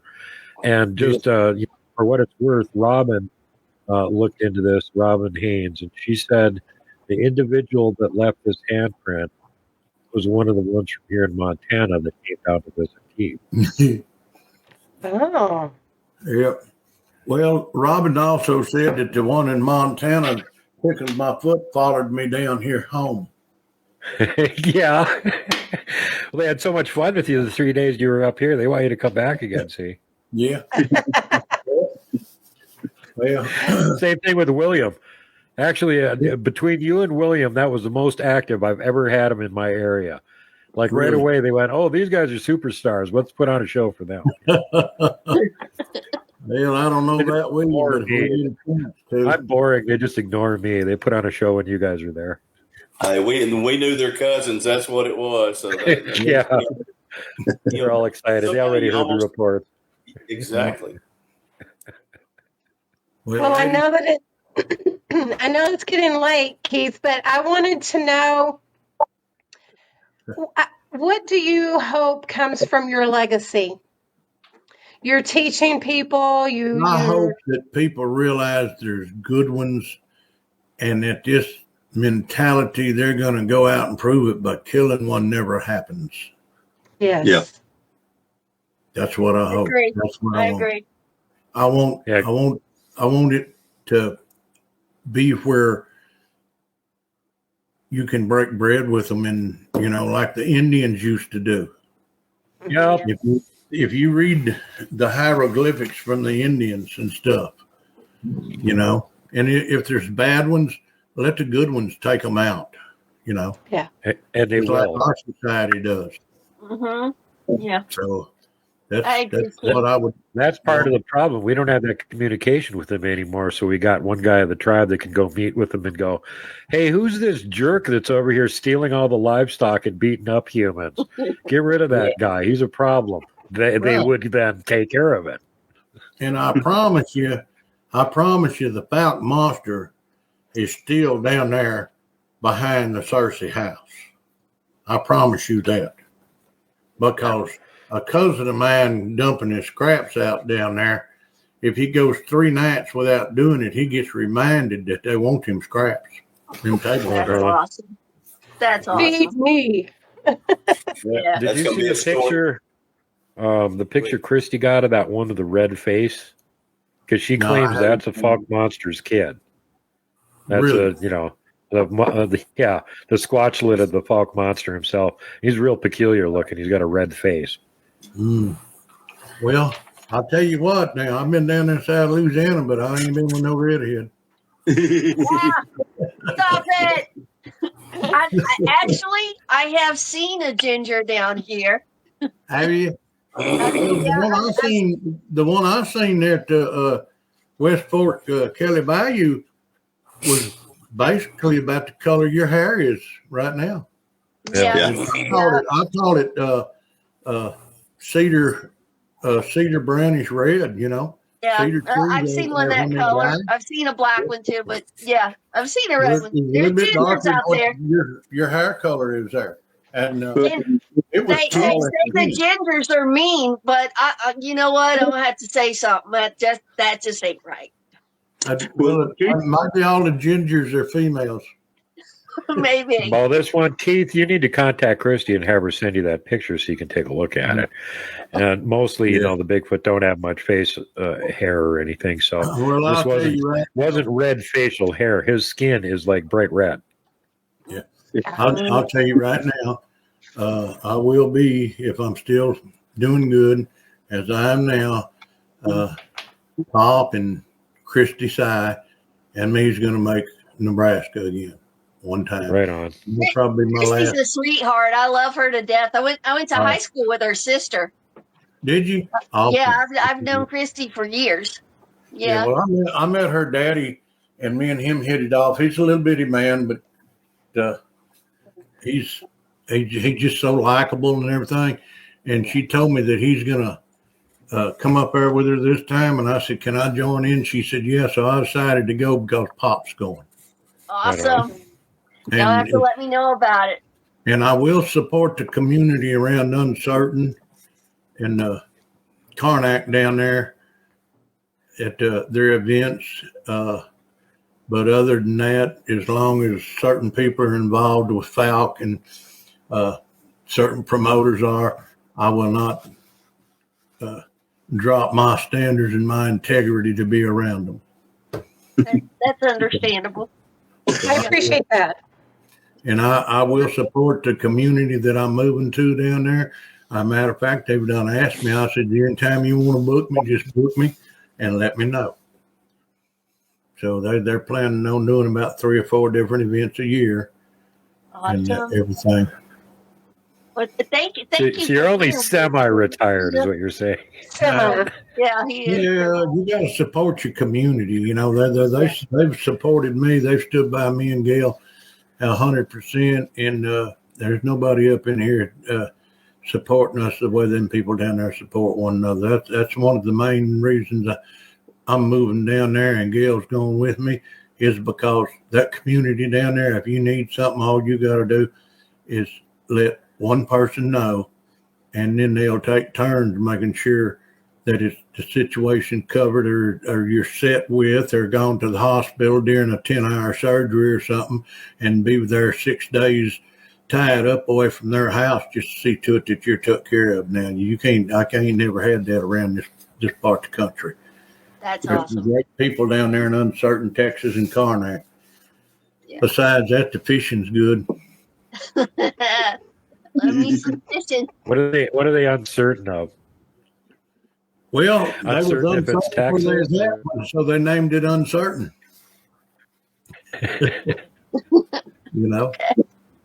Is this actually part of Texas? Well, I'll tell you the truth. I'm uncertain about that. Yeah. I'm from uncertain. Who knows? We don't know. Okay. But I think that we're about getting ready to close here, and I want to tell each and every one of you I love you from the bottom of my heart, and be blessed. Thank you. We love you too. You know, I ain't met but a couple of bad people in this game here, and I don't play with them anymore. I play with the good people. And the honest people and the people with integrity. Yeah. Well, you got lots of love coming to you from all the Sasquatch up here, Keith. I'm not area. They want to come back again. I'm blessed. I'm blessed. Just right here to tell you I'm blessed. The gold I prospected needed toenails. It got them. That is a beautiful piece of jewelry, too. It is. Love you, Keith. I was told instead of a watch, that's my retirement. Christmas. Yeah. But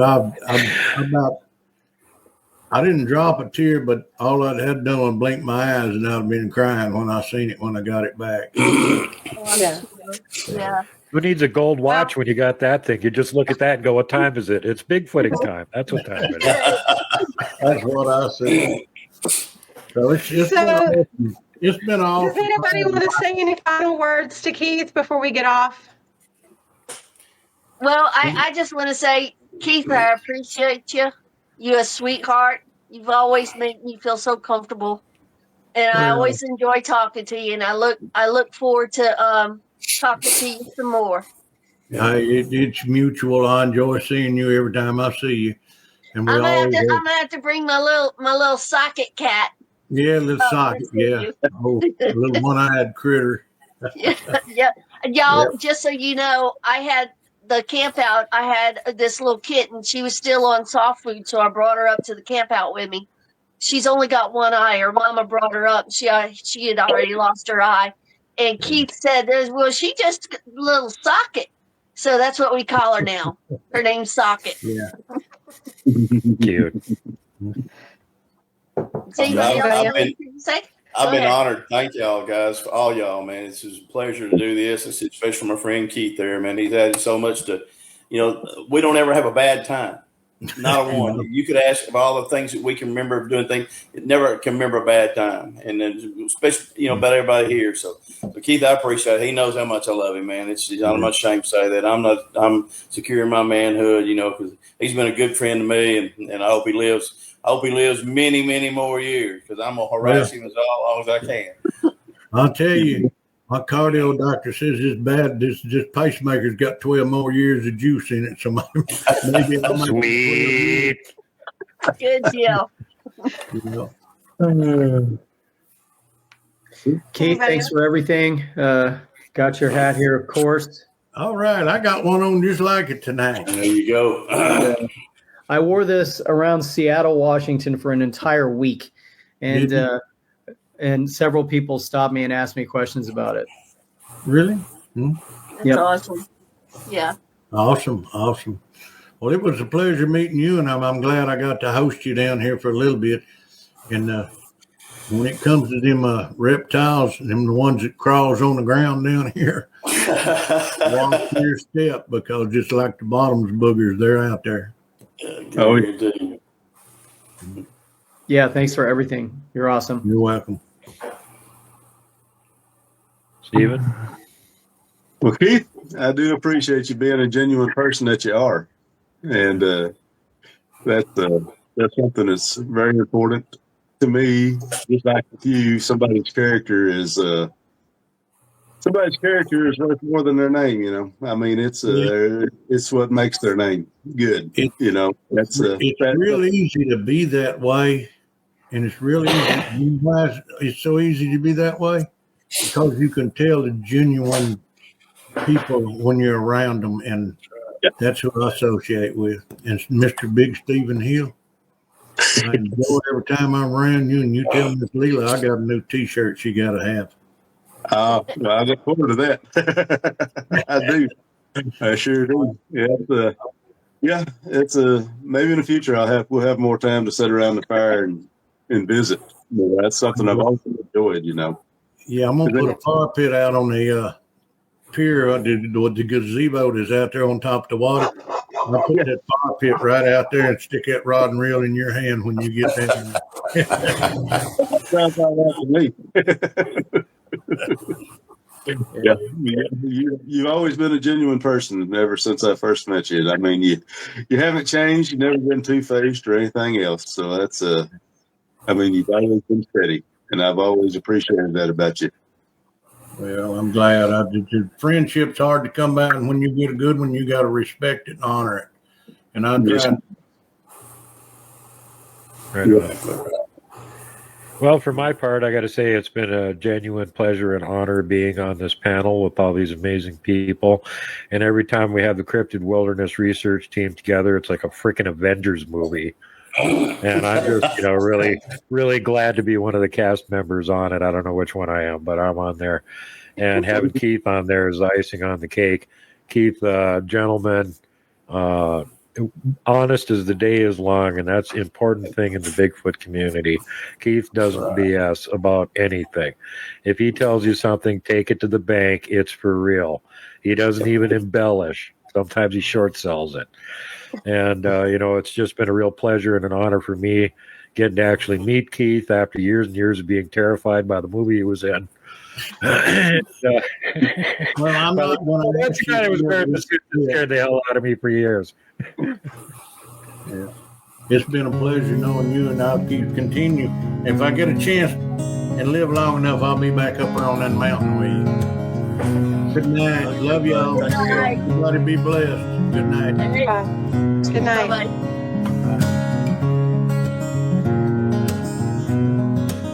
Everyone, safety first, last, and always. Pay it forward.